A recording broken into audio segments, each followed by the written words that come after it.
केंद्रीय मंत्री गजेंद्र शेखावत जी, हरियाणा के मुख्यमंत्री और मेरे छोटे भाई नायब सैनी जी, कंवरपाल जी और मंच पर उपस्थित सभी नेतागण, उपस्थित बहनों और भाइयों, 25 तारीख को लोकसभा चुनाव के छठे दौर में हरियाणा के चुनाव होने जा रहे हैं और अंबाला से आज बंतो कटारिया जी, जिसको नरेंद्र मोदी जी ने टिकट दी है और जिनके पति रतनलाल कटारिया 3 बार यहां से सांसद रहे और मेरे तो बहुत अच्छे मित्र रहे। 90 में वो भी एमएलए थे, मैं भी एमएलए था। उनकी कंपनी बहुत एंजॉय करें। आज बंतो जी ने नामांकन कर दिया और अब चुनाव अपने पूरे यौवन पर आ चुका है। परंतु भाइयों, चुनाव तो 2 पार्टियों के बीच में होता है और यहां पर एक तरफ तो भारतीय जनता पार्टी है और दूसरी तरफ 28 टुकड़े हैं।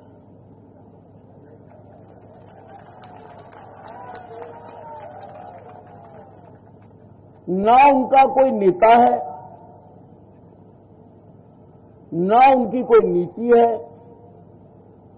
और उनकी नीयत से तो सारा हिंदुस्तान वाकिफ है कि जब जब उनको मौका मिला उन्होंने देश को कैसे लूटा। भाइयों, कांग्रेस ने अपना मैनिफेस्टो जारी किया है, परंतु मैं उसको ऊपर बोलना नहीं चाहता हूं, क्योंकि जो कांग्रेस ने मैनिफेस्टो जारी किया है उसके ऊपर बाकी घटक दलों ने हस्ताक्षर नहीं किए। इसका मतलब वो इनके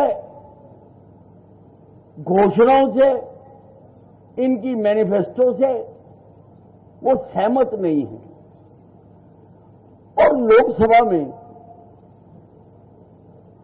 कोई भी चीज पास करने के लिए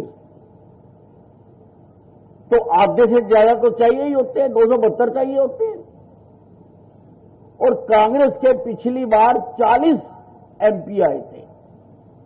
इस बार जो मोदी जी की सुनामी चल रही है, मैं दावे से कह सकता हूं कि 40 भी नहीं आएंगे। मैं आपसे पूछना चाहता हूं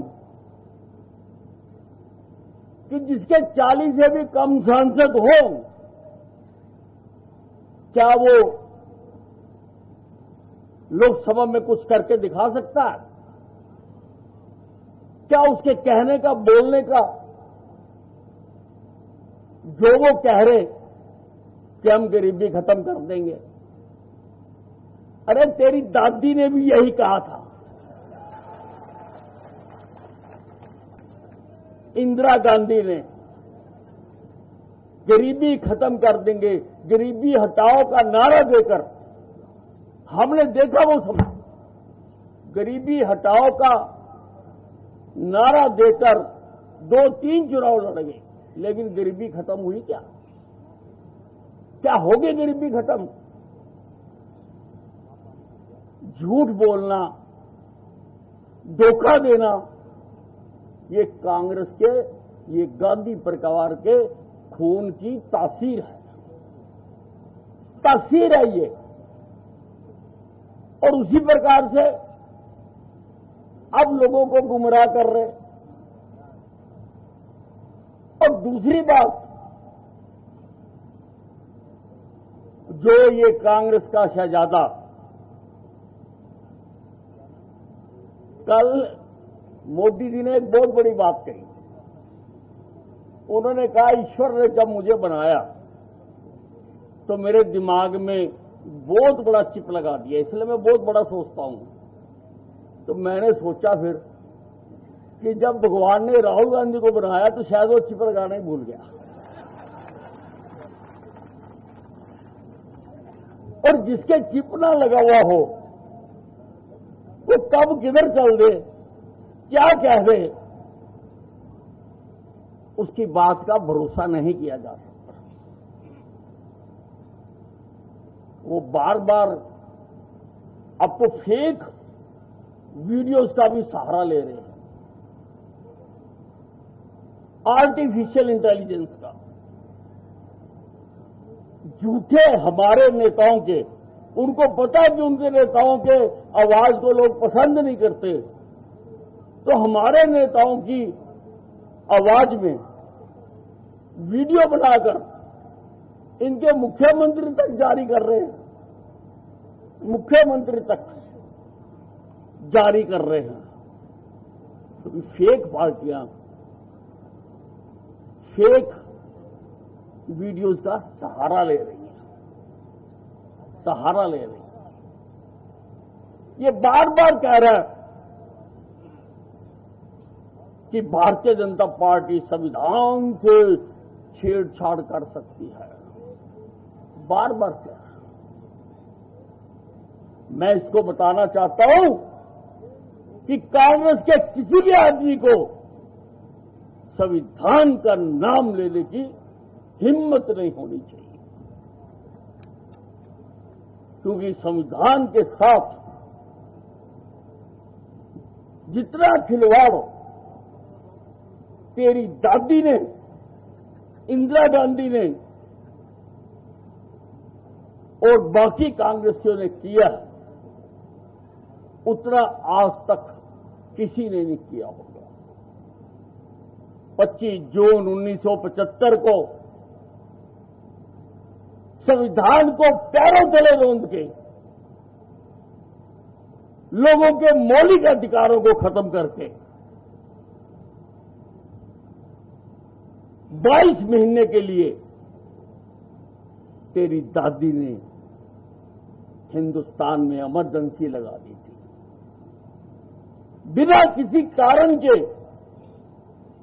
लगभग 1.25 लाख के करीब लोग मीसा में बंद कर दिए थे, झूठे केस बनाए गए और जबरदस्ती लोगों को उठाकर उनकी नसबंदियां कर दी। परिवार छोटा होना चाहिए, मैं मानता हूं, लेकिन जबरदस्ती उठाकर कई तो कवारों की कर दी, क्योंकि कोटा मिलता था कि इतनी नशे काटनी है, कोटा मिलता था।